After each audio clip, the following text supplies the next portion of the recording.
Nice example of how open it can be. Remember, we've got the trabeculae carnae over here. Another thing that we got, which is this is a super example of this. This is a papillary muscle right here. Okay? If you notice over here to the film crew, that's the papillary muscle. And what does papal mean? What does the word papal mean? Anybody remember?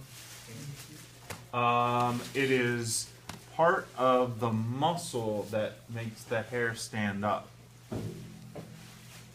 Remember, that means nipple. And then look, right? This is a really good example of a papillary muscle because it kind of looks like a nipple. Right? In this right atrium here, the muscle tissue that allows it to kind of flow through the AV valve.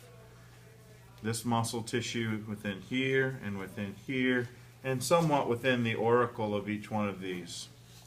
And you can see that in here. This is called pectinate muscle. Okay, and this pectinate muscle, remember, pect is chest, right? And this muscle tissue allows for the pushing of the blood down into the ventricle.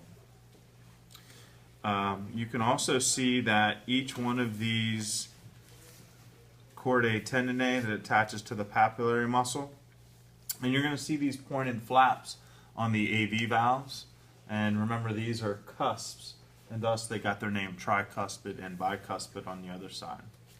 Right? And a cusp is just a little triangular piece that when they come together, it looks like a flap coming, and it looks like a kind of a circular entity, and then it drops.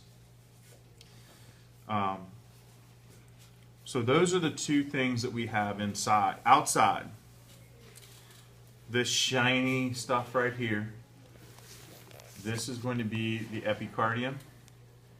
Inside, this is going to be the endocardium right here, inside the heart. Remember, from an electrical activity standpoint, if this is the anterior part of the heart, remember both atriums fire because of a highway of nerves that goes back and forth. And you guys remember what that highway was called? It was a channel or a bundle. Anybody remember what that was called? No, it's not bundle branches. It was named after, yeah, it starts with a B. Bachman's, right? That was Bachman's bundle, right? Bachman's bundle, Bachman's fascicle. Sometimes it's even alluded to as Bachman's channel. That's going to control the top part of the atriums. The ventricles are going to have its own nerve supply, and they're going to be running through the intraventricular septum through the bundle of what? His, right? Bundle of His has a left and right branch, and that's going to make the left and right ventricles fire. All right? Remember, there's roughly a 0.1 second differential between the atriums and the ventricles here.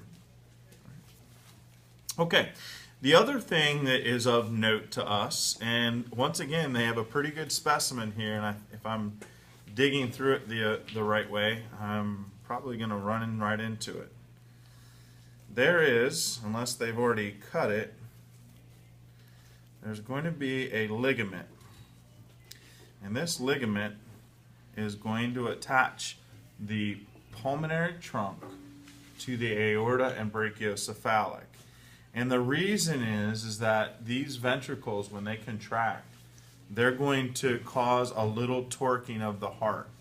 Now, take a look if we had a mass torque going on. And most people, to give you a visual of what's going on here is, let's just say that you had a fire hose and somebody turned on the fire hydrant. What would happen to that hose? What would happen? What would it look like? Yeah, it's going nuts, right? And that's why it takes 2, 3, 4 firemen to hold some of these hoses. Well, in the aorta, it's very powerful. The pulmonary trunk's very powerful. You noted that because of the thickness of the structure in itself.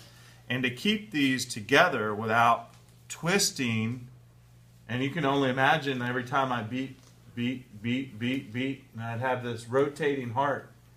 that wouldn't be very productive for us to have blood flow because I'd twist the aorta or I'd twist the pulmonary trunk or both.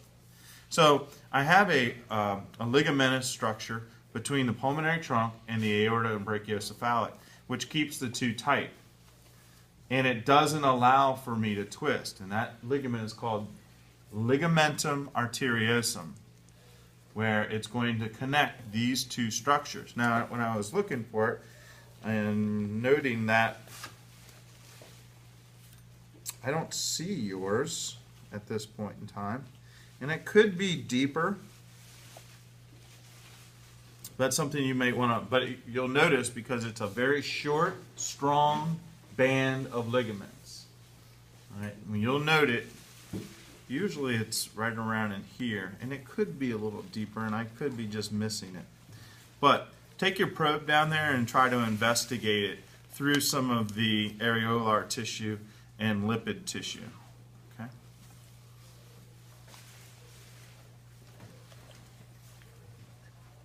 Now it's got my curiosity to see if it's deeper.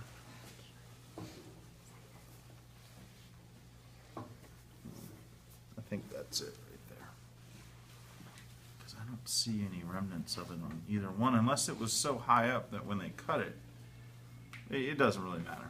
You'll either find it or you won't find it. But I thought for sure it'd be somewhere in here. Okay, so we've got the pectinate muscle in the right and left atrium. We've got the papillary muscle connecting to the chordae tendineae in the right and left ventricles. We've got the ligamentum arteriosum that's connecting the pulmonary trunk to the aorta and brachiocephalic. Up on the board, you're going to notice that list of things that we have. Notice that I starred pericardial sac because some of you trimmed yours off. There is a little bit of remnants of this pericardial sac that I can see right here, but for some of you, you trimmed it and it's not going to be there. That's why I starred that one. Notice that I starred the blood through the heart and the electrical activity of the heart. Okay, because those are all things that your group members need to know. All right. Anybody have any questions for me? Nope. No questions? Okay, let's get into it.